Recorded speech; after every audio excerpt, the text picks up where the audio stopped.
وہ رہتا کہیں بھی ہے لیکن وہ اپنے دین کی مدد فلسطین میں وہاں جہاں یہودیوں کا سردار ہے ان کی وہ مدد کرتے ہیں، ان کے ساتھ ان کے روابط ہوتے ہیں۔ مسلمانوں کو بھی چاہیے، خیر الحکمت ضالۃ المومن، حکمت یہ مومن کا ہتھیار ہے، گمشدہ چیز ہے، وہ جس سے بھی حاصل کرے اس سے بہتر وہ حقدار ہے کہ وہ اس کو لے۔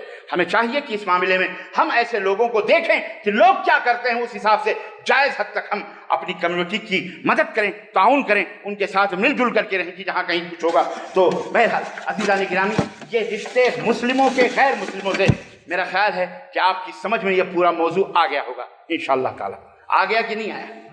انشاءاللہ تعالی اللہ سے دعا ہے کہ اللہ جو باتیں کہی گئی ہیں ان پر عمل کرنے کی توفیق عطا فرمائے، اور اسلام اور مسلمانوں کو جہاں بھی رہیں اللہ ان کی حفاظت فرمائے، ماں بہن بیٹیوں کی حفاظت فرمائے، مال و دولت ملک و وطن کی ان کی حفاظت فرمائے، اور اللہ دشمنان اسلام کو نیست و نابود فرمائے، ہلاک و برباد فرمائے، آمین یا رب العالمین۔ بارک اللہ لنا ولکم فی القرآن العظیم ونفعنی وإیاکم بالآیات والذکر الحکیم، انہ تعالی جواد کریم ملک برؤوف۔